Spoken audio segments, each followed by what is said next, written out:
Assalamu alaikum wa rahmatullahi wa barakatuh. Bismillah ar-Rahman ar-Rahim. Alhamdulillah. Wassalatu wassalamu ala Rasulillah sallallahu alayhi wa sallam. Allahumma alimna ma yanfa'na wa anfa'na bima lamtana wa zidna ilman. Barakallahu feekum wa jazakallahu khair. Dear brothers and sisters, you're going to be joining us, myself and Isa, for the next hour on this live Q&A bi'idhnillahi ta'ala. As always, on Sunday, 1 p.m. Eastern Standard Time, we try to take a live question, sometimes with Isa, sometimes myself, depends, but recently I've been joined by him, and we're going to continue doing that. I think the house is going to break. Assalamu alaikum, Isa, how are you? Alhamdulillah. First and foremost, just please give us a thumbs up if the audio is good. If the audio is good, please give us a thumbs up if the audio is good, inshallah. Is the audio okay? And please like and share this video bi'idhnillahi ta'ala. First and foremost as well, Kul aam antum khair, taqabbalallahu minna minkum, Eid Mubarak to everyone. Hope you guys had a good Eid and that you've enjoyed it. Alhamdulillah, 3 days. Alhamdulillah, I hope that everyone fasted the day of Arafah bi'idhnillahi ta'ala. So we're going to start with our questions as always, but please make sure you like and share this video as soon as possible so we get more people jumping on. Don't forget, guys, the super chat that helps us in the dawah, alhamdulillah, and we'll see your questions much easier. In this, we're also going to take yours. We're going to give you the link so you can call in, actually. So I'm going to copy the link here, and you will get the link right now, and you can actually give us a call. Sisters, please do not open your cameras, and if there's any technical issues, please have patience, and please mute your YouTube because you'll be on the call, so there'll be some echo. All right, so let's start taking the questions. Barakallahu feekum. This is the link that you can use to call, inshallah, and you can join us to ask a question live today. I can also, of course, take the questions as usually from the anonymous pool that we post on Instagram. If you guys don't know the Instagram, at Gabriel Al Romaani, that is the Instagram that we usually go by. The question goes, I'm born Muslim, but I'm finding it hard to believe. I feel I am losing faith. Life feels like a lie to me. Subhanallah. Many people who are born Muslims, sometimes they don't value and don't understand the importance of Islam. It's like a religion for them. So for example, I wasn't born Muslim. Well, all of us were born Muslim according to that, that everyone's born on the fitrah. But I was raised in a non-Muslim family. Isa was born into Islam, was raised in a Muslim family. So there's a difference, right? There's a difference between us. What do you think, Isa, the difference between someone who is born Muslim and someone who receives Islam from his family and so on, culturally, let's say? That the person born Muslim has more experience in Islam. Why more experience? Like how? I agree. I think a person who is explain a bit. I'd say they have more experience praying. The person who's born in Islam. Yeah. Okay. The person who's born in Islam, they have an identity. For the new Muslim, it's very hard because, for example, Isa, all he knows is Islam. Right now, there's a danger of that because a lot of times these competing ideologies can confuse someone. It seems like this person who's asking this question is he's got obviously some psychological, emotional problems because he says, I find it hard to believe. I feel like I'm losing faith. Life feels like a lie to me.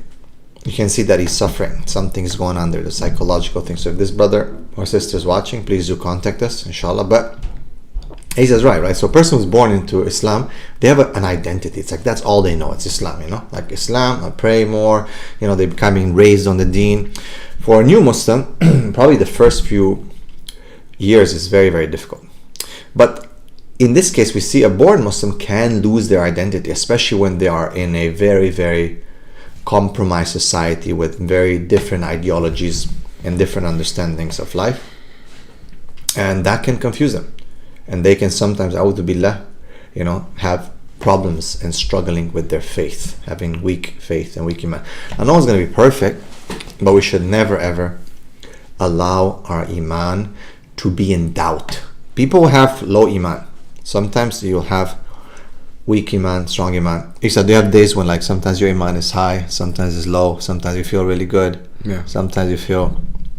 How does that work? Just like that, or depends? I'd say sometimes just like that. It just happens like that.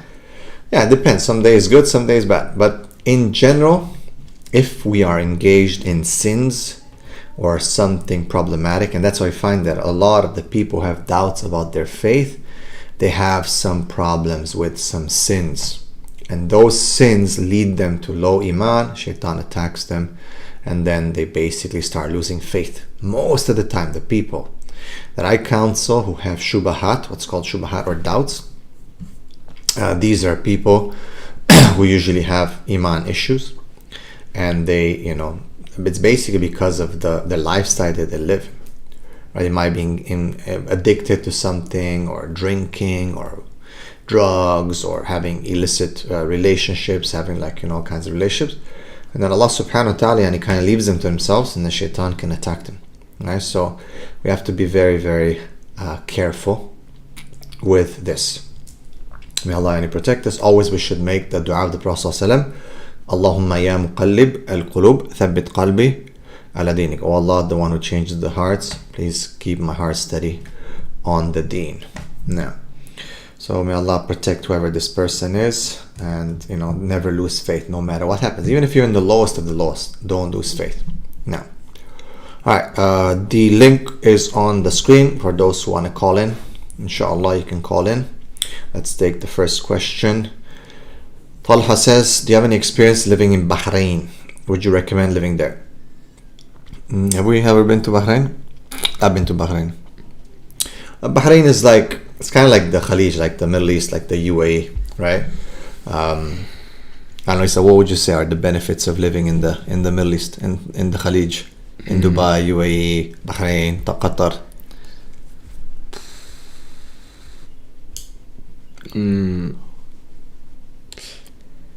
To be honest, what's nice about it? What's good about it? The culture. Yeah. Okay. Like an Islamic culture, right? Yeah. What else is good about it? You don't have to worry about what you worry about here, for example, in the West, or the food. Food, right? You don't. It's a big thing. People think, food is not a big. It is a big deal, because you always have to think, is it halal? Is it not? Right? There, you just know that it's okay. It's halal, right? Right. So there's masjid, right? Like mosques everywhere. Yeah. Did you ever feel out of place when you're in the UAE? Like someone looks at you weird? Oh my God, he's a Muslim? No. Right. How about Canada? Canada. Do you feel oh my God, I'm a Muslim? You're more aware of being a Muslim here in Canada, or in the Middle East? In Canada. Right. Yeah. So here, sometimes in the West, be it UK, be it Canada, Australia, whatever you are, kind of almost okay, I'm a Muslim, I have to defend myself, I have to always be careful, right? Yeah. It's kind of so the culture, as Isa said, I think, so definitely Bahrain is good. It's quite small, quite conservative, but there are some issues as well. I think they do have a very interesting policy on alcohol and so on. So that you can check. But again, I always say that if you have the opportunity to live in a Muslim country, do so. And don't have high expectations, too high, right? Sometimes we expect from the Muslims too much, right? And then they disappoint us, right? I think last time we talked about how the kids in your school are, right? Most of them are Muslims, but their behavior is what is it? It's weird. Is it Islamic? No. Right. So sometimes the Muslims themselves are not going to show the best example of Islam. Yeah. Again, guys, the link is on the screen for those who want to call. Please give us a thumbs up, a like, and a share, and hit that super chat, inshallah. Alright, so now let's go to the next question. Can a Muslim woman aspire to be a gynecologist? Hijabi Mu'mina is asking. Can a Muslim woman aspire to be a gynecologist? Yani, it's, gynecologist is? It's basically like a female doctor that deals with like female, parts, right? Who looks at, let's say, for example, if you have a baby or something like that. Yeah. So, I think we need it. It's a fard kifaya, meaning someone has to do it. Like, we need some lady, right? If you get married, you said, would you like your wife to be examined by a male doctor? No, right? No. Why not? Because it's weird. It's weird, okay? So it's fitra speaking, it's ghira speaking. It's weird, right? It's like you don't feel good that another man will like examine your wife, right? Yeah. Right, so that's why we need women to be involved in this. So this is called the fard kifaya, that someone in the community has to do it. So definitely a woman can aspire to be a gynecologist, but I guess priority would be for her to aspire to be a wife. But still, we do need females to be gynecologists. So this can be something that she can talk to her future husband about her desire, and then if he understands and supports it, then of course we need it, right? We need it. SubhanAllah. All right.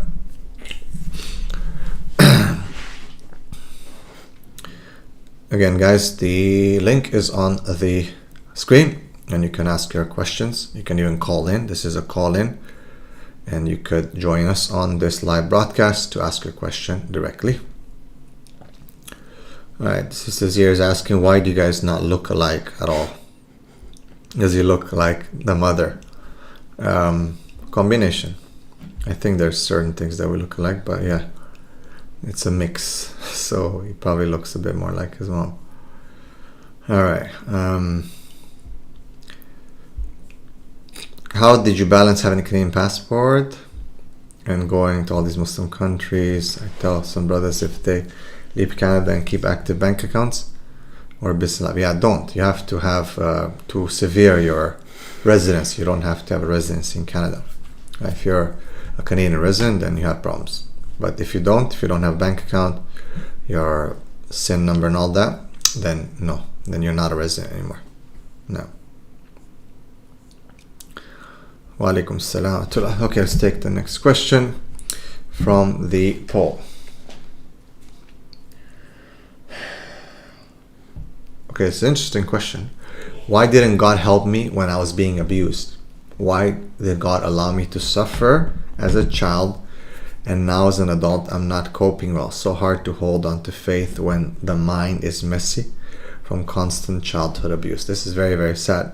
Actually, God told your family and the whole ummah and the world that we should be very careful with children and how we take care of them, right? So that they don't get abused by anyone. And Allah subhanahu wa ta'ala says in the Quran, وَلَنَبْلُؤَنَّكُمْ بِشَيْءٍ مِّنَ الْخَوْفِ وَالْجُوعِ وَنَقْصٍ مِّنَ الْأَمْوَالِ وَالْأَنفُسِ وَالثَّمَرَاتِ وَبَشِّرِ الصَّابِرِينَ. Allah will test us with something from fear and anxiety and sorrow and loss of life and all kinds of problems, right? And give glad tidings to those who have patience. So it's a test. I know it's a cliche statement, but life is indeed a test. The person has to be patient, has to understand. For example, I've had issues when I was younger, but that helped me to get into counseling. So you see, in every bad there is some good. So were you ever in a situation where you felt like it's not good, but then later on you're like, you know what, there was some good in it, right? Yeah. It can happen, right? Sometimes you feel like, you feel like something, like, sometimes if your parents tell you something, you don't like it, but later on you realize that it can be good for you, right? So sometimes you feel like the situation is not good for you, but you realize later on that actually it is good for you. It can be good for you. I know right now at this point, people think that there's no exit, it's too hard, it's difficult, it's tough and why did God did to me, we shouldn't ask that. We should reframe that question as to what's the purpose of that suffering. What's the purpose of having this test? Maybe we need to find out something. So for example, some of the tests that I've been through was to feel suffering so that I can incline towards counseling and help people. Like I had, for example, many accidents when I was young. I broke my hand and my bone so many times. How many times did you break your hand, Lisa? 3. 3 times? Once, 2 at the same time, right? Yeah. Both hands, was it? Yeah. 2, right? Yeah, and left, yeah. Left and right at the same time, huh? Was that in Malaysia? Yeah, I was in Malaysia. Off the bike. Oh yeah, that's when he fell off the bike, right? Yeah. SubhanAllah. So he broke his hands at the same time. Twice. And once you broke it in Fujairah. and that's when they put the metal in. Yeah. Right. I've broken 13 bones. And that pain, even that physical pain, helped me to deal with certain things in my life that were extremely painful. So there's a purpose. But I only realize it now. When I look back, in retrospect, I look back at my life. Now I see. Back in those days, it was just like, why? So this is why. Right. The question is from the participants. Can I ask why did you decide to live in Malaysia and not in the Middle East? So I was starting a school in Malaysia with an organization, Al-Hamra International School. And that's where it took me, because I became like a consultant and school principal. And before that, we were in the Middle East for about 10 years, alhamdulillah. No. So that's why. But I don't know which one. We talked about it last time. Malaysia or Middle East? Middle East. Middle East. Yeah. Why? Environment. What else? Food better? Malaysia or Middle East? Middle East. Middle Way East. better. Environment, Middle East. Okay. Weather. I might have to give it to Malaysia. Malaysia. Yeah. People, how are they? Nice or not so nice? UAE. UAE nicer? Yeah. Yeah. I think, I don't know, I don't want to insult him, but I kind of like Malaysia a bit better in terms of like patience and I think manners. But UAE has good as well. What about activities? Malaysia. What about Islam? Middle East. What about like masajid and having a lot of mosques and being able to pray? Middle East, yeah, I agree. What about schools? Which one's better? Middle East. Friends? Middle East. Yeah. Okay, Malaysia only takes 1 or 2. Yeah. What else? Nicer cars? Middle East for sure. Yeah. Martial arts, which was better? Malaysia. Yeah. Alright, cool. Alright. Let's go. Next question. Wow, these guys, man. Okay. Brother, your son doesn't look nothing like you. Wait till he grows up a bit. Is that like I think it's a compliment for you. Probably. Okay. I'm a makeup artist and orphan and still young to marry, and I have worries about my job. Is it halal? Yeah, and if you're, let's say you're doing makeup for like weddings or something like that, where women are in a closed environment and not going outside, you know that some of these women, they don't wear hijab, and you're helping them to tabarruj, to do more fitna, then it's not good. You should not do that. If it's just like ladies going to like a wedding or something like that, or just doing it on, on the side for specific, female functions or something like that, or a woman wants to, let's say she's wearing niqab and she wants to do it for her husband and she's going home. But if you know for sure that these women are just going outside and causing fitna, then it's better not to do that. Stay away from it. It's better. Allah will give you, inshallah, something better.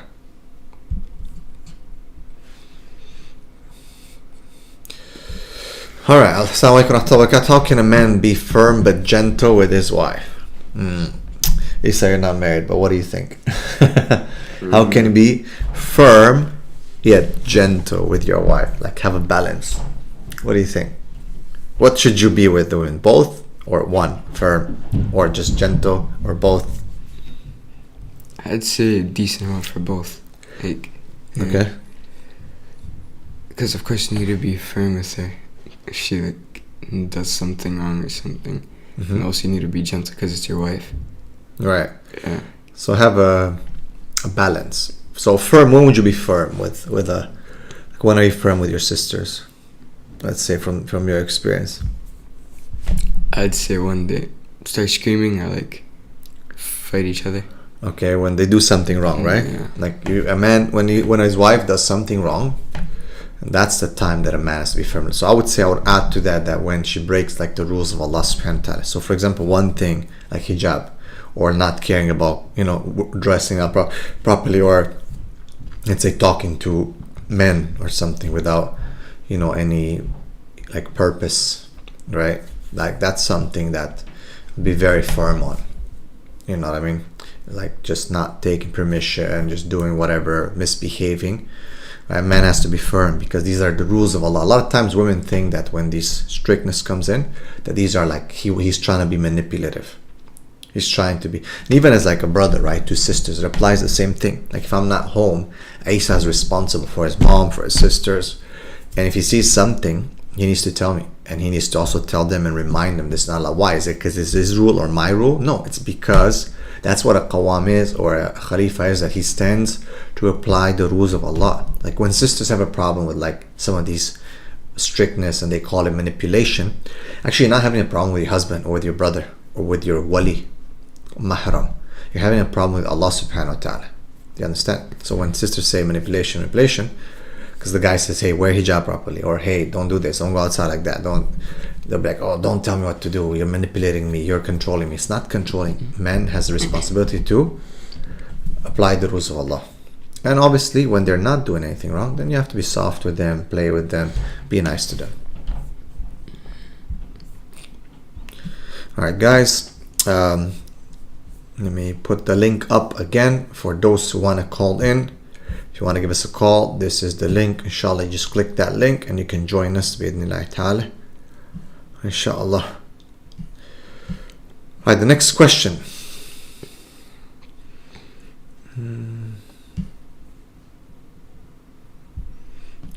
Can a woman who is more degree qualified than her husband be subconsciously less attracted to him? If so, how do you overcome it? Would you recommend a man to marry in this situation if she's good? Okay, I think that yes, subconsciously a woman can lose attraction for a man or not be attracted because she's more qualified than him, because by nature women are submissive. Sadly, what you see today, it's a corruption of the nature. This whole like boss babe culture. You know what boss babe culture means? Basically what you have in your school, the girls that you have in your school, who think they know it all, right? They're like independent and so on. We talked about this before. Do you see Muslim girls trying to be independent and just do their own thing? Yeah. Right? Like you're baddie or something like that.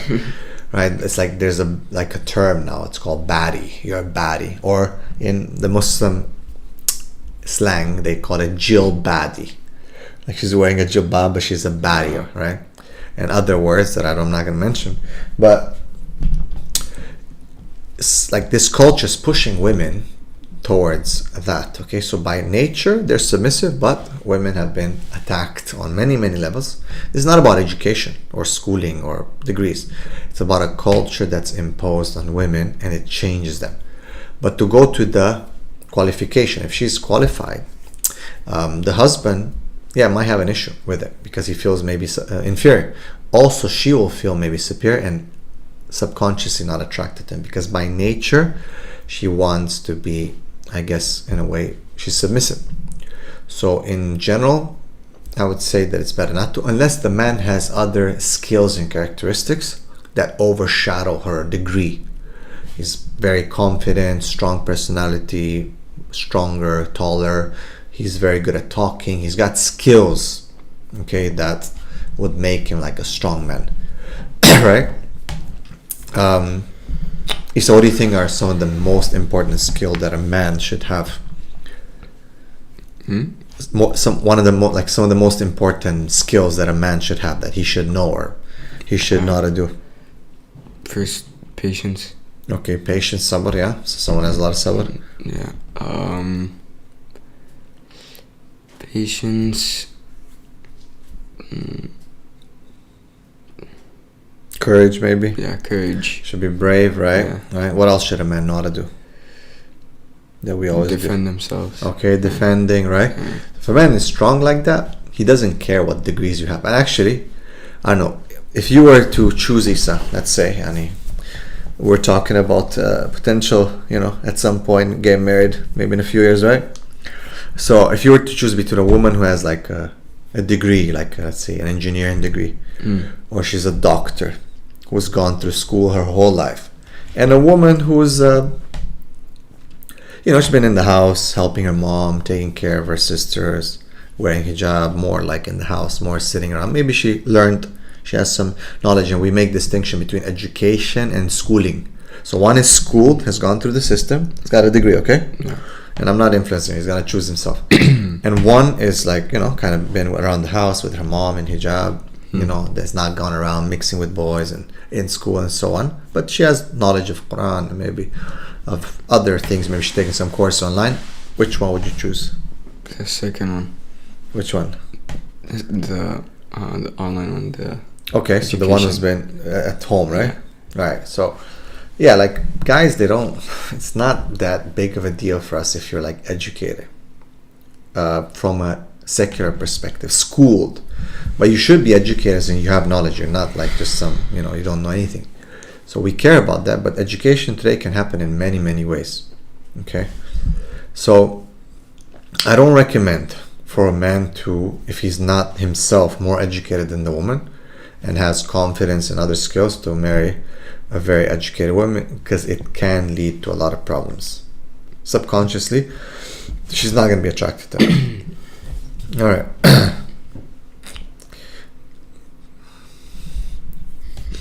Next question. Okay, in your counseling session, do you usually see progress? Do you usually see progress with your clients? What's the difference between your approach and Western way of counseling? So my approach is on 4 different levels. Okay, 4 axes. So know Allah, know yourself, know your purpose in life, and how to achieve it. These are the 4 axes that I go on in my counseling, and I do believe that because my objective, it's a psycho-spiritual approach. My objective is to reconnect people as much as they can to their creator and solve their problems as well. But I believe that's the main way of solving problems, first and foremost, is for them to realize what their main objective in life is. See, if you have like a bunch of small problems, but then you have a main objective, those problems, they don't become so big anymore. But if you just focus on the small problems and you ignore your main purpose in life, then yes, those small problems are going to cause issues. So that's my approach. I do believe that a lot of, alhamdulillah, people are benefiting from it, and that it works. Definitely, you can see on our site the testimonials of people, brothers and sisters. All right, we got brother Muslim Tom Cruise is waiting for us, mashallah. Please unmute yourself and let's. Assalamu alaikum. Walaikum salam, Gabriel. Can you hear my voice? I can, yes. Oh yeah, so basically my question was in relation to polygyny basically, and mashallah, basically read some feminists recently and they've just started reading the Quran, because I was able to prove them.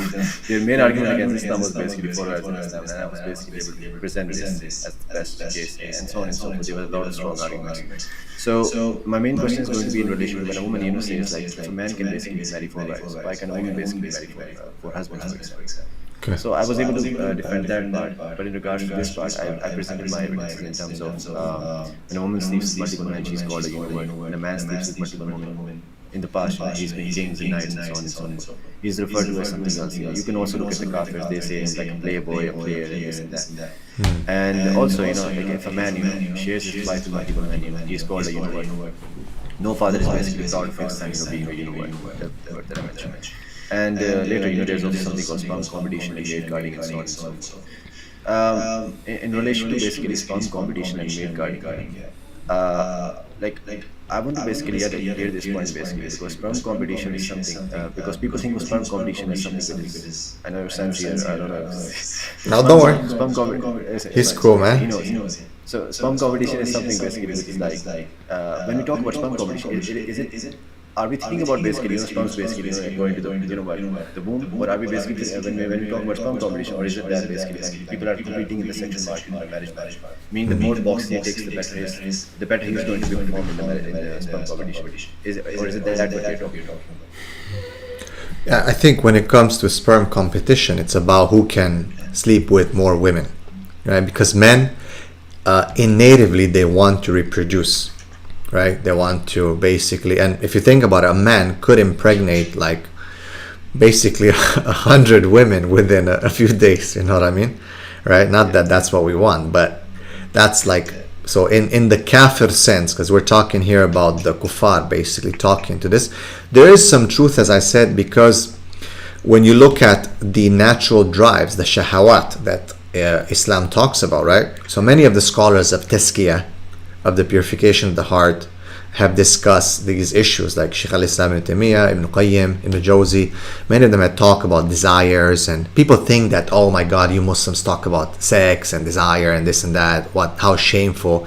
These have been talked about, right? People then they'll be like, oh, you Wahhabis talk about sex, and I'm like, well, Imam Ghazali also talked about this, you know what I mean? It's not only that, only the Salafi, imams or something like that. So this has been talked about in many of the fiqh of tahara and purification and of marriage, kitabun nikah. It is all many times referred to and talks about the desire, shahawat, an innate desire that is built into a human being, right? The only thing with Islam that desire is enveloped in and protected by wahi, by revelation. Okay, don't. There's limitations, but it does not deny that innate desire. Like Allah has created the shahawat in human beings, right?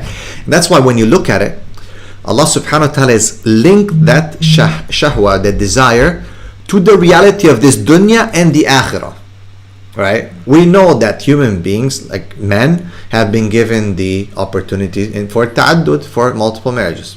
Okay, this is halal, right? Not to mention that at the time of Prophet ﷺ, quite after, there was malakat iman.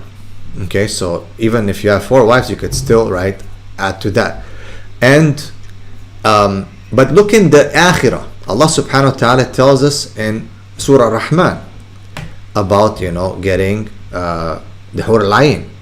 In Surah al-Waqiyah, in many other surahs, Allah subhanahu wa ta'ala talks about that men will get more, right? There's like they're rewarded for the patience in this dunya, chastity, and working within the boundaries of Allah subhanahu wa ta'ala and controlling their desires, because a lot of people think just let loose and men are just like they can do whatever they want. Man, if we want to just do whatever we want, that would be easy, but that's not what a real Muslim does, right? So, but if you look at the Quran, the Prophet ﷺ, what the Imam said, it's always in this dunya and the akhirah, men have always had desire for women, multiple women. Okay, and the kuffar are just acting upon their shahawat with no limitations. So they will have some truth in some of the things that they say, right? About the sexual market, about the competition, about all these terminologies that they come with. In the end, they just define certain actions or certain desires that they have, right? They're just slogans, labels, right? Because people get stuck on them sometimes. They're like, oh, this is red pill, jargon. It's not about that. It's about what it defines, right? So Islamically, Islam doesn't deny the fitrah of a man or of a woman, but it limits it, okay? It limits it. So men can reproduce like crazy. However, Allah has limited that. So there's a fitna. There's a test for men. We could go and knock off, hundreds if not thousands of women. Like Genghis Khan has knocked out so many. 100%. That's one of the reasons why, you know, there's a rise of incels in the West right now. At the top end, 20% of men are basically dominating the sexual market because promiscuity is being allowed. There's no Exactly. Exactly. Yeah, that supports what you're saying right now. Yeah. So, and look at women as well. Women have been given another fitna, and that is to show their beauty. They're very aesthetically pleasing. They're more beautiful. But Allah told them to cover, right? So each one has certain things in their fitrah. Like, why do women want to show themselves? It's in their fitrah. It's in their fitrah to be beautiful and to get validation. But then Allah limited that with hijab and staying in the house and not exposing themselves and not mixing and all that, right? So this is the reality, right? Men are not the same as women. Oh, if men can have, or why can women? Because it's impossible. They were not created to be able to accommodate that. Just look at their DNA, look at their body makeup. It doesn't work like that. And that's what Allah subhanahu wa ta'ala says. وَفِي أَنفُسِكُمْ أَفَلَا تُبْصِرُونَ. And in yourself there's a proof, don't you see? Like, there's so many ayat just in the creation of the human being. You know what I mean? Allah subhanahu wa ta'ala has made it clear, and He tells us that does man not regard and see what he has been created from, or how he is created? And look at, we will show you the signs in yourselves. Fi anfusikum. Till it's clear that this is the haqq. So Allah has given us all the proofs and evidence. It's just that there's limitations within the deen, these boundaries that's called the sharia and hudud. And these things, if a person stays within these things, then you don't have what is happening right now in the West and even in the Muslim countries. But given this is very important, by the way, that when I was giving dawah to these feminists, there was also a Muslim feminist woman who was on the same way. You know what he said? You know what she said? She said the only basically reason that the Prophet basically married women was because of wars, because the women died, and the other reason was basically make tribes, getting friends together. They didn't marry basically, why do you want to marry a young woman? Okay. For sex, I want to marry for sex. That's what she said. Okay. So we should be responsible because they say the only reason the Prophet married was to basically make tribes, become the Muslims pretty stronger. Okay, so we'll play along, but let me just make this point first. So that's not true. However, let's play along. Okay, so we will also marry to make connections, and there's also wars today. There's many widows, by the way. So also we'll do that, the same thing, no problem. Right? Because wars are still there today, by the way. There's lots of widow sisters. Okay, there's we can strengthen relationships and have good connections with different cultures, different people. So all these arguments, okay, no problem. Let's do that. No issues. But she also said, she specifically said, why do you want to marry young women, 18, 19, 20, 22 years old, basically, who are not widows, and can basically find a partner for them very easily. So that's what they said. Yeah, but in the end, you're not forcing these women. They're also choosing if they want to get themselves into polygyny, right? So if she's 18, that's her point, right? Her wali allows her. So men, again, in general, by default, it doesn't mean that it has to be always the same, because the Prophet ﷺ didn't just do that. But he did recommend in some hadith that marrying a younger woman, a virgin woman, is more virtuous. And again, I was discussing this with Sheikh Abdul Wahab, and he said, look bro, even in heaven, this is a high virtue. Purity and virginity, right? Abkara, right? Allah subhanahu wa ta'ala talks about bikra in Surah Rahman and other verses in the Quran, that lam yathmithunna mithlum insu qablahum wala jan, and al-ayah, that no men and women, no men or spirits have ever touched these women. So they're pure. Athara, they're pure. So many ayat also, even in Jannah, this is still regarded as a very, very high thing, because a woman's value in general is in her purity. Like, we don't care so much about her degrees or I don't know what. We do care about how pure and how clean and how good she is. That's like, women have to understand that their value is amazing. It's beautiful. It's, for men, our value is in many other things. We have to do many things. For them, they just have to maintain what Allah has given them. It's beautiful, actually, if you think about it, right? Seriously, Gabriel, thank you so much, man. And I just want to say that, just like you said, I'm just happy, that was the same. I was able to basically, make it in correlation with the scripture. You just made the scripture right now. That's pretty amazing. And I also add that to my answer too. I basically said, these women, these 18, 19, 20 year olds, just like you said right now. These men, they satisfy these women's hypergamy. That's why these women, they accept sharing that man. because they because they satisfy satisfy their their hypergamy. and And I was also listening a lot of other points here. But thank But you thank you so much for also explaining from a scripture perspective and so on. I'm definitely gonna save this part. Thank you so Barakallah much. So, feek. alright, take care, man. Take care. Bye. Assalamu alaikum. All right, that was our brother Muslim Tom Cruise. Mashallah. All right. That's okay. So here, thoughts on African culture and their version of hijab. In Mangayan culture, sisters typically cover, but seems the tribe I'm from, they don't cover as much. How to approach with mother and relatives. Isa, would you accept a woman who doesn't cover No, as your wife? Why not? because of course she needs to cover like her hair and stuff, because like she's not allowed to like show her beauty to other men. Okay. So is it like you would be jealous, let's say? That, and it would be like it's kind of like haram not covering yourself, Right. as a girl. Okay, so you're basically, fulfilling the laws of Allah, right? Okay. So, yeah, in many cultures, again, because it's culture Islam, not Islamic culture, some people have resorted to like the turban and so on, and they're showing the neck and the chest, and they're covering their hair. It's like a culture. And that's not correct, because there's Islam and then there's Islamic culture. They're two different things. So how to approach that? By showing them the surahs, showing the Surah Nahl. Allah subhanahu wa ta'ala tells us about women to cover, and showing the hadith of Prophet ﷺ about women uncovering, and it's not even just the uncovering, the wrapping of the body. I don't know, in your school, like, do girls wear proper hijab? How many girls do wear abaya? Do girls wear abaya, like proper, full? What do they wear? What's hijab in your school? What do they cover? Just the top of their hair. Just the hair, right? Yeah, just the hair. Everything else is open. Yeah. Right, open season, huh?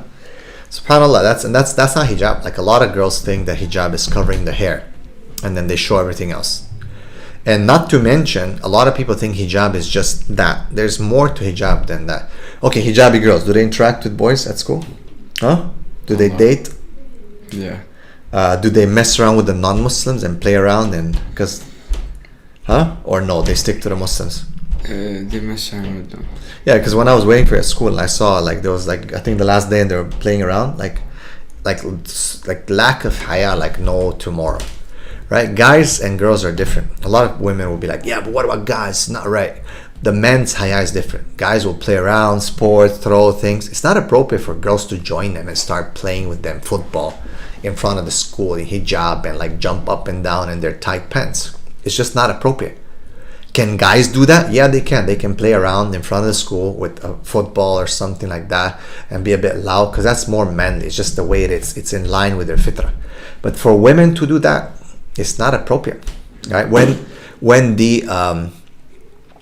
the people came from Abyssinia and they were dancing, the men were dancing, the Prophet ﷺ allowed Aisha to see it, and he was watching and so on, but they didn't allow women to dance in front of the men. And sadly, some ignorant cultures within Islam, the Muslim world, they allow women to dance in front of men. Right? No. Can men dance in front of women? Yes, we can see the evidence from the hadith of the Abyssinian warriors who were doing that war dance, and people were watching it, including Aisha radiallahu anha. And the Prophet ﷺ, she was putting her head on him, and he kept asking, is enough? She's like, no, she wanted to see more. And then finally she got bored and they left. Okay? Now, how do you balance your deen and dunya? Asa, how do you balance your deen and dunya? Dunya, your world, your friends, and how do you balance your Islam? What do you do how do you spend in both? Which one do you get more time to? Deen or dunya? Dunya. Dunya. Isa is, he's honest. Okay. So, but how do you bring in the deen though, let's say? Just let's say by remembering Allah. Okay. So dhikr, remembering Allah. Yeah. So salah, for example, a lot of people think that they have to be super Muslims, right? actually, and you can have your day, work, do whatever, be with your friends. Yet when prayer time comes, you pray. How much is prayer? How many minutes does it take us to pray? It's like 5 minutes. Yeah, 5 minutes. Each salah is like 5 minutes. Come on, let's be honest, right? 5 minutes, 7 minutes. If you add sunnah, right, it can be like 10 minutes. But basically, each day you'll spend 1 hour praying, and then the rest of the 23 hours can be yours. Think about it, right? So, yeah, and you balance you do your duties, your wajibat. That's how you balance it. And then, you have to go and do your whatever you have to do. The Sahabas used to work, and sometimes, like Omar and his partner, they would take different days to go and spend time with the Prophet ﷺ, but they would still work. One would work, one would try to seek knowledge. So in general, most people having hard time with praying. You can pray your prayers and just do your thing, like whatever you have to do, as long as halal, it's all good. Yeah, it's a good question here now. Guys, don't forget please to hit that like button and give us a shout out with that super chat, inshallah. That can be supporting our dawah. How can you solve the UK crime against youth? We talked about this, right? Knife crime. Right? Knife crime. So there's a huge knife problem in the UK. They're averaging about 2 stabbings to death a day. I think last year that's what it was. Why do you think people would be using knives? Asa, what do you think? We discussed about before. Scared. They're scared. A lot of times they're scared, yeah. What are they scared of? People they like pick a fight with or something, because like they usually pick a fight with somebody, then they meet up and they end up stabbing them. Yeah. The other person stabbing them. Yeah. Yeah, a lot of people it's because of being cowards. They fight and stab because they don't know how to fight with their fists. Back in the days, we used to settle issues like this, right? Fight and that's it. Shake hands, peace out. Now, people stabbing each other because they're afraid. We don't teach people how to handle conflict properly. And that's what we were talking about, right? Like, okay, if you want some weapons, these are your weapons, right? You gotta know how to use your fists and your legs. But to stab someone, it's like some people don't realize it's not a video game. Someone's not gonna come back. A lot of people they do the stabbings to join a gang, right? You have to prove yourself. So this is not correct. It's a cowardice behavior. And the way we solve it, I'll tell you what we're doing with like Blackbeard Academy and Ummah Combat in the UK. We try to get boys off the streets into the gym to train into the gym. And that's where the next question comes in. How can you inspire my husband to take MMA classes with our son, for example? He's 3. So I believe that if a father teaches his son and he teaches himself how to fight, how to deal with conflict, then a lot of these crimes would disappear. We try to take kids off the street and get them hooked to the gym where they feel like they have a belonging. It's almost like a sense of a family, because that's what the gang offers. So we offer a halal alternative. Yet you're still learning how to fight. You're still feeling like a man. You're training, but within a closed environment. But you learn most importantly, learn deen, and you learn self-control, right? And that's a very, very important thing that we're working on, right? Self-control, how to like manage your anger, and so on. So how to inspire your husband? I would say maybe buy them the Muslim Alpha Man course, guys. The Muslim Alpha Man course is on muslimalpha.com. You guys see probably the links and the stuff that I post. Sign up. I think there has to be a mindset change for someone to actually join MMA. They can't just start. For example, if someone gets beat up on the street, do you think they're going to join MMA? What do you think if someone gets a good beating? I'd say nowadays I don't think so. Huh? I think they're just gonna. I think that that's the only time someone would actually consider someone would actually consider learning how to fight is when they get beat up. So they're like, I don't want to get beat up again. I want to learn how to fight. Like, do you have to wait to get beaten up to learn how to fight? No, you shouldn't. So, but that's a mindset change, right? Because now he's scared. Now he wants to learn. He wants to protect himself, right? Like same with the knife, right? He got beaten up maybe. Now he's got to get a knife because their mindset changed. Now he's scared. He wants to defend himself. So instead of taking a knife, then go to an MMA class. Learn how to fight. So we need to change the mindset. And that's what the Muslim Alpha Men course is really focusing on. So let's work more towards changing mindset, encouraging, rebuilding that strength that the Ummah used to have, that warrior mindset. Now, okay, Brother Fred is saying, is the joint family system necessarily Islamic? It is not. It is a cultural thing. People can live close to each other and help each other, but the joint family system is a cultural thing. It can be good, it can be bad, depends. Many times it can be negative, sometimes it can be positive. Okay? Jazakallah khair for your support. Now we got another super chat. Barakallah fikum. Isa, as a young man, what is your definition of an alpha man? What do you think is important for young men like yourself to learn how to be alpha Muslim? What do you think?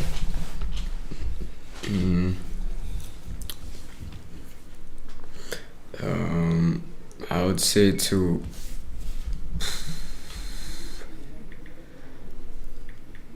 probably like have a good mindset.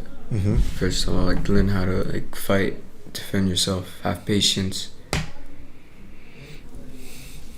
be humble. Be humble. Okay, it's a very good one, guys. A lot of people think that the alpha is like, arrogant. No, you should be humble. We're talking about this morning, right? Okay, so patience, know how to fight, so be brave, be humble. Okay, what else is important?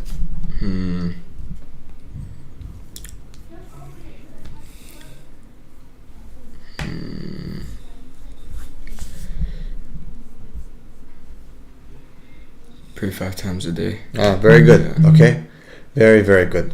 Right? Like a lot of people think again that the alpha is just like this arrogant. No, like humbleness and having deen is very, very important. When I talked about the 6 traits of high value men, okay, deen was like it's on top. Like your aqidah has to be. You have to pray 5 times a day. You have to be connected to Allah, right? You can't be strong and wrong. You have to be strong and right. I would say that's like a very important definition of a Muslim alpha man. And to be able to be right, you have to be humble. Sometimes you think an alpha cannot make mistakes? Of course they make mistakes. Of course, everyone makes mistakes, right? We all make mistakes. We're not good. Like a lot of people think, our camera went for some reason. Let's disconnect here.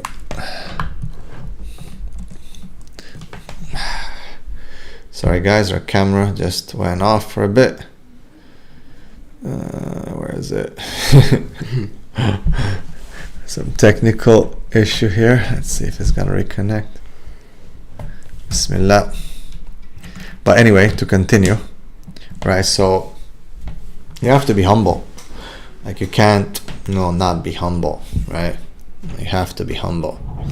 Might have to use this other camera for now. Here we go. Okay, so you cannot not be humble. You have to be humble, right? You have to be humble your whole life. You're gonna make mistakes. Everyone makes mistakes. Do you make mistakes? Do I make mistakes? Yeah. We all make mistakes, okay? But doesn't mean you don't have confidence. Like I would say an alpha has to be also very confident, extremely confident, right? They have to work hard. They have to, not hesitate. Hesitation is totally bad. And again, guys, the concept of alpha is just a replacement term for people to understand what a khalifa means, like a leader, okay? A leader of the pack. Isa, would you consider yourself an alpha?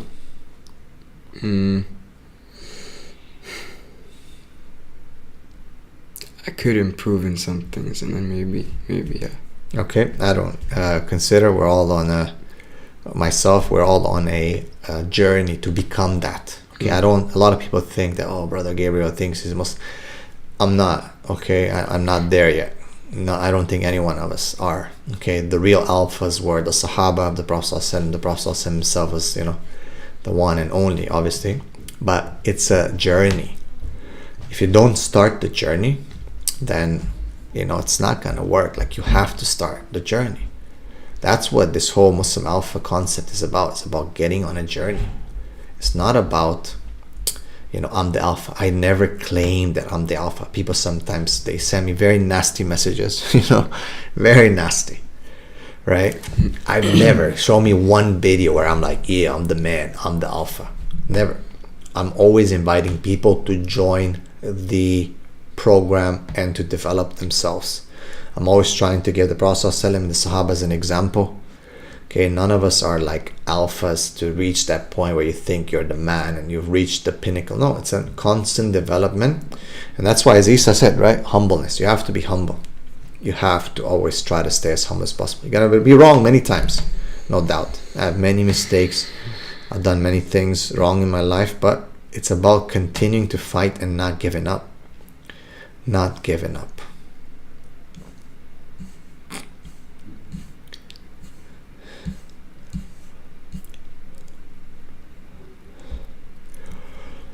Are there any workout routines from Quran and Sunnah? Yes. Swimming, wrestling, chopping some things with swords, horse riding. Wallahi, if you learn how to horse ride, okay, if you learn, like, I love the Khalid bin Walid's biography because it starts with the story of him and Omar wrestling. And I love it because they were cousins. So Omar Khattab and Khalid bin Walid were wrestling. Wrestling was the big thing. The Prophet ﷺ wrestled one of the Quraysh. So wrestling is a full body workout, better than any gym. I think wrestling is even above jiu-jitsu. People like jiu-jitsu because it's become so popular. Wrestling is super amazing. So wrestling, swimming, of course, archery, horse riding, of course. Horse riding is such a strong workout. Subhanallah. Core. You cannot imagine. Go horse riding for a couple of hours and then you tell me how you feel. You'll feel more sore than any workout you will do. Alright, so there are these routines, and of course, morning. Use the morning. Don't sleep too much. These are routines and workouts from the Sunnah and the Quran. Now, what do you think about living with parents as a young man? If you have to live alone, how frequently should parents visit your parents, for example? I think it's better to live with parents if you're alone, because you're not surrounded by fitna, and it's not good to be alone. So it's better to stay with your parents. Now, if you have to be alone, then try to visit them if you're close, at least a couple times a week, 3 times a week, whatever, as much as you can. If you live in another city, maybe once a week, twice a month, whatever you can. But definitely check up on them and call them and so on. But if you can, I definitely believe that it will be good to spend, to live with them. It's better. You save money and you are not alone. No.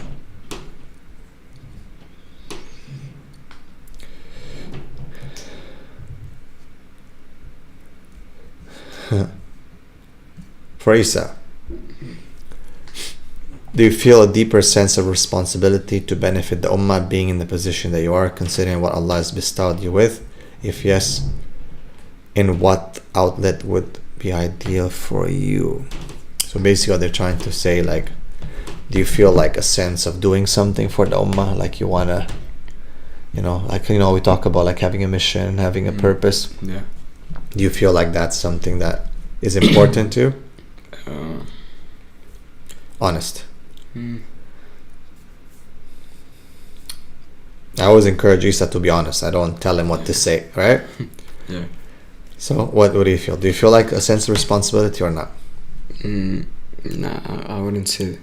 Right. Yeah. And that's something we talked about with your other friends as well, right? Like yesterday, for example, we were sitting, and I don't feel like these guys get it yet the way we got it.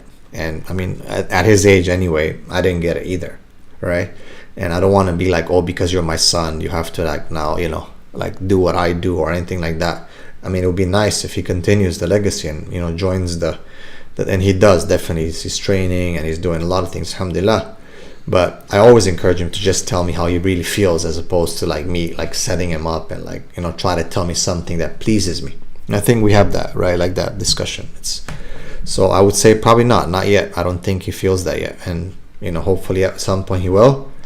But we'll see. But definitely he's doing work and he's working on himself. Yeah. It's the same question. But how do we stop women from being nushuz, from being disobedient? It's tough because you don't have any authority today. It's been stripped away from us, so it's quite tough. The system is in their favor, and what can you do if a woman wants to be disobedient and do things that are against Islam? Pretty much not too much, right? You can put some pressure on, you can talk, but in general, if you have a strong relationship with your wife or your family, your women, hopefully they will follow and they will listen to you. Okay? Now, they're saying that Isa's camera shy. Are you camera shy? No. Huh? MashaAllah. Yeah. Is Isa okay? He seems down. Yeah, he's okay. Of course he's okay. Can a man who you are not related to do ruqya on you? Yes. Can do ruqya on you as long as it doesn't touch you and there's someone with you who's from your family and you're covered in hijab, covered properly. Then many mashayikh and sheikh, even in Mecca, you'll find some of the scholars will do ruqya in tawaf on people who fall down, and including women. So yes. I have the right to abort without my husband's knowledge due to fear of my past stories of bullying, so I grew up with a maternal instinct. No, you cannot abort. It is not permissible to abort. A'udhu billah. May Allah protect us. No. Sorry about the echo, guys. Is it still bad? Oh, the brother who was sorry.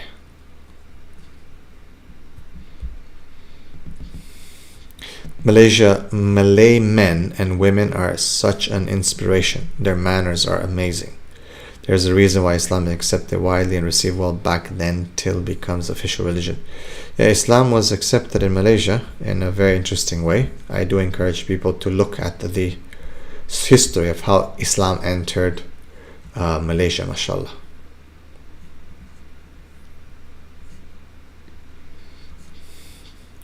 All right. Hindu cow bum liquor. Astaghfirullah. It's horrible. Why would you put that, bro? Come on. Astaghfirullah. Yeah, I should have not even read that. I apologize. Yeah, I mean. Alright, guys. Any other questions? Okay, very good question here. Are visualizing goals halal? For example, always looking at the neighborhood in which you want to make hijrah after dua. Yeah, it's fine to visualize. It's not a problem. Umar Khattab radiallahu anh, he was visualizing putting the different warriors and different battalions for war. Visualization is a very strong thing because the mind doesn't make the distinction. The neuropathic pathways don't make the distinction between visualization and reality in terms of strengthening those neural pathways. So visualization, like, is encouraged, and yes, it's good. How can we as future fathers ensure that feminism doesn't get ingrained in the minds of our daughters, sisters, when it is fed to them daily from their own friends, music, social media, movies? Yes, it is fed to them on a regular basis from school. So without a doubt that it's hard. Like, you have to keep talking to them and oppose them when you see something, some misbehavior, address it, rationalize it, explain it to them. I think it's important. But definitely, would you say that a lot of the girls in your school are feminist ideologies and mentalities? I think we talked about this. Who supports LGBTQ the most? Men or women? The girls, right? Even Muslim girls, right? Mm-hmm. They'll say, like, what's wrong with it? Not a big deal, right? So I don't know, women are just more empathetic, but it can be also in the wrong way. Because, for example, with the LGBTQ, people feel like they're a marginalized group, and women being more empathetic, they're gonna say, like, oh, it's okay, it's not a big deal. While guys will be like, no, that's not, are guys more like strict on it? Yeah. There was some funny stories happening this month, right? Mm-hmm. What guys did, right? Yeah. I'm not gonna mention that because we're gonna get canceled, but it was funny. But girls are going to be like, oh, it's okay, just leave them, no problem. We're not saying to do anything wrong, but you find that So you have to oppose it. You have to like explain to them that, look, this is not right, because they can easily get influenced by them being just too empathetic. And empathetic can mean what? It's not always positive. For example, they can watch a movie that's wrong with feminists, and they're like, oh, that's so cute, you know. Oh, that's empathy, but it's a wrong empathy. You understand? Or they can see someone who's committing zina and doing, but it's okay. Oh, you know, leave him alone, right? Poor people. So that's negative empathy, and that's why women have empathy in general. Sometimes they don't know the difference between negative and positive empathy, and that's why men should oppose that.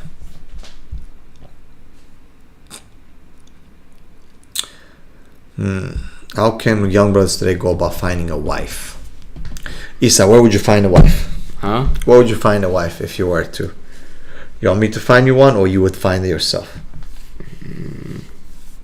If I try to find one myself, it's gonna be kind of hard. Why is it hard? Because nowadays, you never know if it's a girl. You never know it's a girl? Yeah. Sometimes. It could be like that. That's true. That's true. Right? You never know it's a girl. Okay, it's a girl. Again, very honest, right? You never know if it's a girl. Okay, true. But also, you never know if it's a good girl. Yeah. Right? It's hard, I would say, for a young man to find out. So I think even for younger guys, I think still their fathers and families should be involved, especially the mother too. Like, women know women, right? Men know men very well, but women know women very well. So I think a woman also has to be involved in the process, for example, of helping her son to find a good, a good one. Yeah. Okay, guys, we got a few more minutes. Please hit us up, thumbs up, share this video. It's going to be posted after on YouTube. Sorry about our camera. I don't know why it's not got off, but we're using the backup camera. And hit us with the super chat, inshallah, support the dawah. If someone is ghosted by someone, what does ghosted mean? Ignored. Exactly. That they were in talks with through a matchmaking app. Is it worth asking why the other party dropped, or should they just respect and move on? Would you ask someone, like, if they ghost you, like, why'd you ghost me, or would you just ignore it? I'd ignore it. You would ignore it. Why? It's not that deep. Okay, so you would ignore it. You wouldn't care. You would move on. I don't know. I'm split over this. Like, I would like to know so I could improve, or at least, criticism is important. Constructive criticism. I do this exercise. I always advise people to do as well. Take 3 people they had problems with and ask them to give you like criticism as to why they were fighting with you, arguing with you. It's important to sometimes find out. But if you feel like you're going to be affected, it's going to affect you, then just move on. Who cares? All right, it's just do your thing.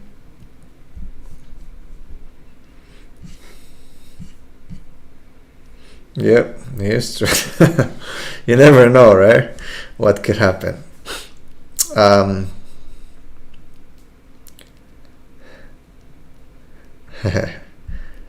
What if your mom doesn't want to be involved in your marriage process? Yeah, then you need to do some good homework to find out. But I do believe that for a guy, it's important to know his mom's opinion about a girl. Yeah.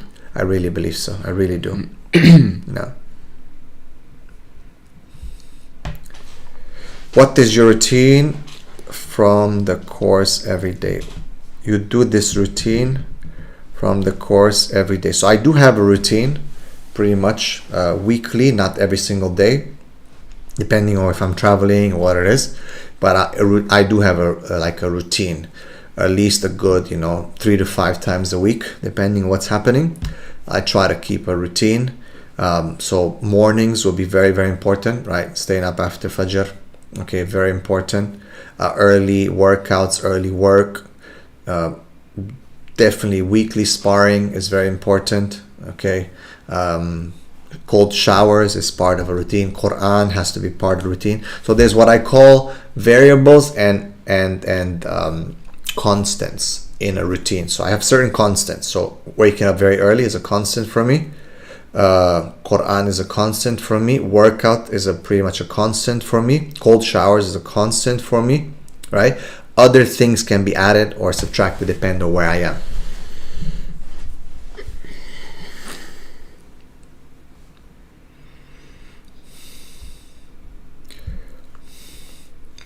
Okay, my question is regarding routine. How do you balance Quran, homework, sports, and schoolwork? Please share. Okay, so we did Quran early in their childhood when they're very young. We focused a lot on Quran, right? Now it's not so much of a focus. Yeah. Now it's more like development and life skills.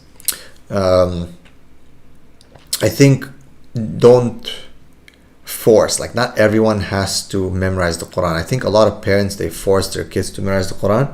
And what happens is the kids start like hating things, right? For me right now, so we did that because when they're little, they didn't really have a choice, right? Like he didn't like have his own mindset at that time. We would tell him something, he just does it, right? Because that's how the developmental process works for a child. But once they start, choosing themselves, then they start pushing back. They're like, I don't feel like it, I don't really like it that much. It's not they don't like the Quran. Like for example, me and Isa, we talked about it, right? He's like, it's not that I don't like, this. It's just that, for example, how it's done, right? Let's say we go somewhere and how the process is done, or where the environment. So then we try to readjust, right? I think for us, we agree right now, the most important thing is understanding, right? Yeah. Understanding, and then connecting the deen to like real life situations, right? About the world, about issues that they have to solve. Connecting Islam to that. So like we're in another stage, so maybe going in stages. So early in their childhood, they're more on hifz, and just because, right, their understanding was not, if you ask them to really break down stuff, it was not so deep. But right now it's more about understanding and about connection, making connections in the deen to the real world.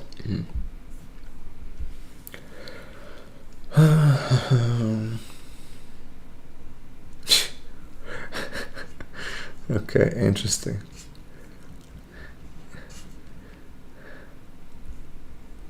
Okay, he says, what tips does Isa have for my 13-year-old son to make abstinence easier?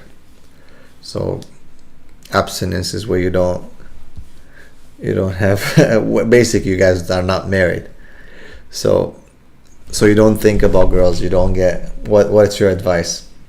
What do you do so you don't think about girls too much? Train. Train. I agree. I think probably one of the best ways to get that energy out and transfer that energy, that sexual energy, into strength and good energy is to rechannel that energy into training. Right, like we have one of our brothers, mashallah, by the time he's done training, he trains almost every day. He's like, I don't even have any desire, He's like, he's done, So I agree with this. I think training is probably the best way to have a dopamine boost, hit a dopamine high that is very productive. Yeah. No.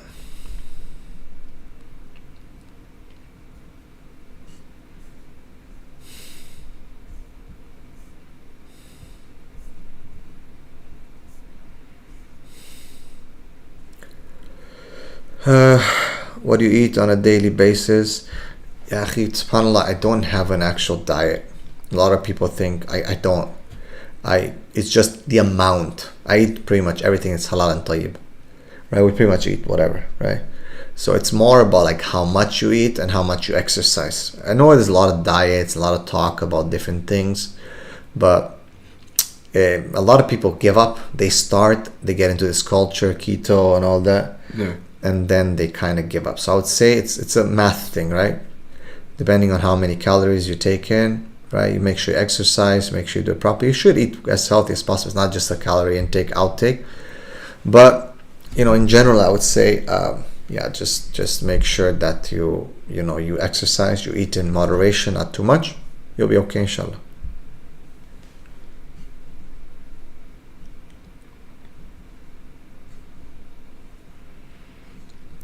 Is it possible to finish wife without penetrating?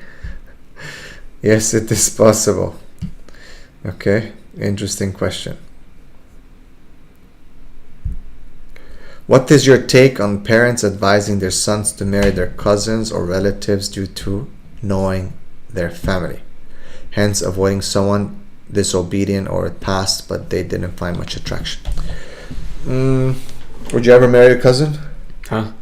Would you ever marry your cousin? No. Like if a girl cousin, if she's pretty, let's say, like really pretty and No. good, wearing hijab, nice girl, we know them.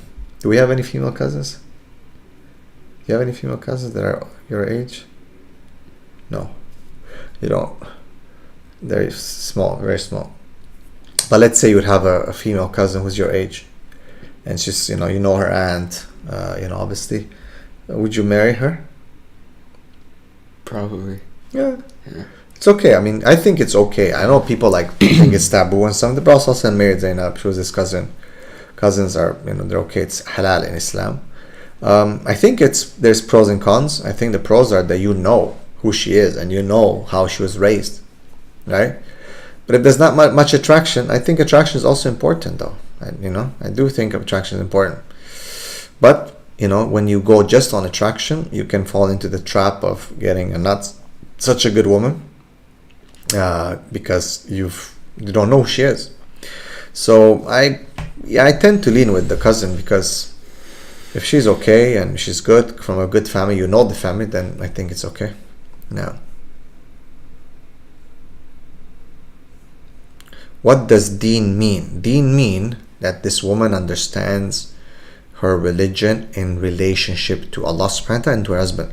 It's not that she just prays and wears niqab. There's a lot of women who pray and wear niqab and they're very bad wives.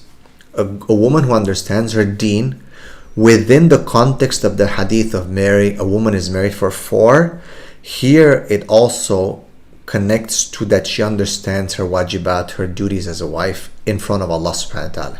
It's not just that she prays. There's many women who pray who are horrible wives. Horrible. They pray 5 times a day. Remember the hadith of the woman who went to Jahannam, right? She was praying and fasting and doing all this, but she locked up a cat or something right? Like if you remember, there's different variations of the hadith, and didn't feed it, and that cat died. But she was very good. Or there's another one who was praying and this and that, but she was talking better about her neighbors, right? Just because you pray, and you should, of course, that's a basic, but doesn't make you necessarily a good wife. You should pray and be a good wife. Now, don't go around saying, I'm going to be a good wife, but I don't pray. No, it has to be together. But if it's just one and you're I'm covered in niqab, I'm praying, but you're swearing at your husband, disrespecting him, no. At what age should you start training your kid? I mean, we did exercise and stuff like that, but real training, we started at what age? How old were you when you started real, proper, tough? We were going tough at it. It was 10? That was 10. 10. Yeah. Around 10.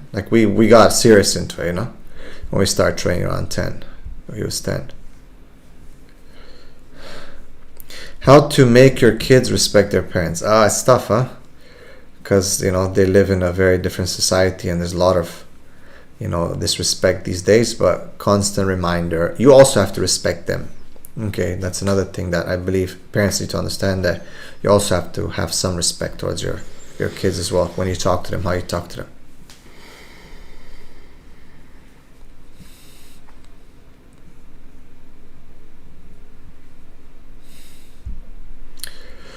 Thoughts on having kids with cousin, is it safe? There's a lot of talk about the whole gene pool and whatnot. Again, it doesn't mean that because you have a cousin, for example, I'm Caucasian, right? Asa, is a mix.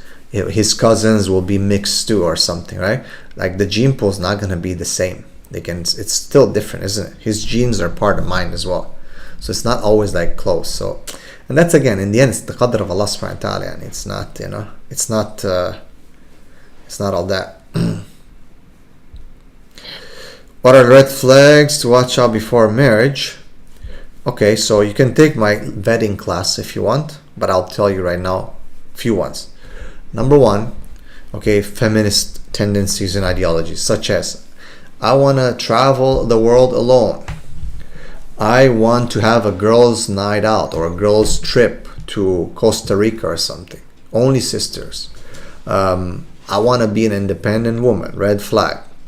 I want to go to the gym 5 times a week. Not that women shouldn't work out, but this kind of like super hyper workout junkie mentality is a red flag. It shows masculine behavior. Woman should be in good shape. She can work out, yes. I'm not saying that she couldn't. Okay. Stuff like things are going to be 50-50.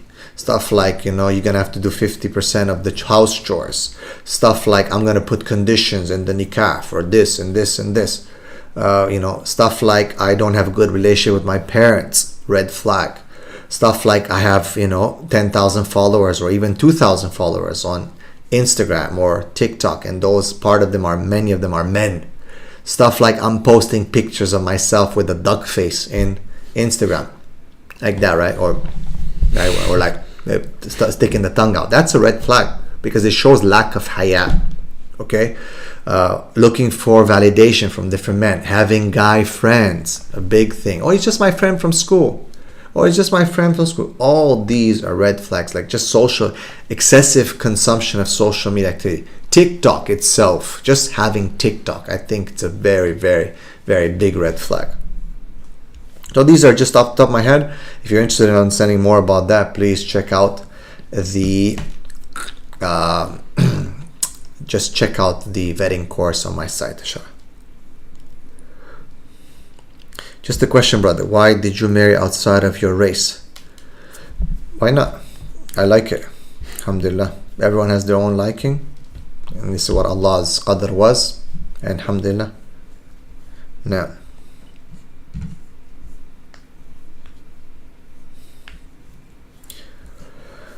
Alright guys, any last questions? Inshallah, please hit us with a like. And thank you for your support.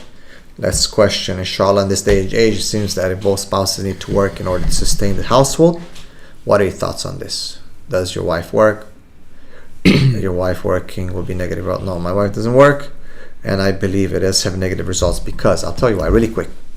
If you come home as a man from work and you're tired, and your wife comes like half an hour after you or just before you, and she's also tired, there's not that synergy. Like fire is coming and is met by fire. It's not met by water. If the woman's in the house doing her thing, it's more calm. That energy meets that energy that's charged from outside and neutralizes it.